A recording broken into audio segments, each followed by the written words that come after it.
लाभार्थ्यांच्या खात्यात रक्कम जमा झालेली आहे। गेले काही दिवसांपासून प्रतीक्षा असलेला हप्ता जमा करण्यात आलाय। आज सकाळी झाले 9 वाजता। 67 लाखापेक्षा अधिक महिलांना आज आपण पहिल्या दिवशी लाभ वितरित करत आहोत। असंच उद्या, परवा आणि आणखीन पुढचे 2 दिवस असे 4 दिवस रोज महिलांना लाभ वितरण करण्यात येईल। लाडकी बहीण योजनेच्या ज्या लाभार्थी महिला आहेत त्यांच्या अर्जांची काही स्क्रुटिनी होणार आहे। अशा पद्धतीचा कुठेही निर्णय किंवा अशा पद्धतीची कुठेही चर्चा ही शासन स्तरावर झालेली नाही माझ्या माहितीनुसार।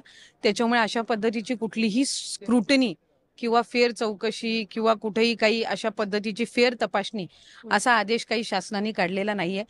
त्यामुळे विनाकारण कुणीही गैरसमज त्या बाबतीतला करू नये।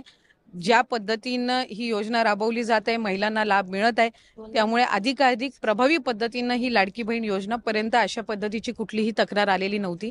आत्ताही अशा पद्धतीची कुठली तक्रार या 1-1.5 महिन्याच्या कालावधीमध्ये आली असेल तर मला त्या संदर्भातली काही माहिती नाही। पण कुठलाही लेखी आदेश, कुठलीही लेखी सूचना, कुठलाही सर्क्युलर किंवा कुठला शासन निर्णयामध्ये बदल हा राज्य शासनाने केलेला नाहीये।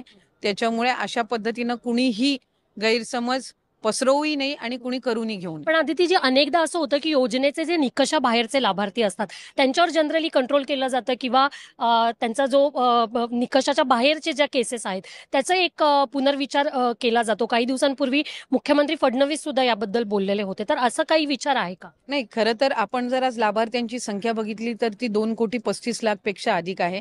बहुतांशी 90-99% जी काही स्क्रुटिनीची प्रोसिजर आहे ही त्याही वेळेला केलेली होती।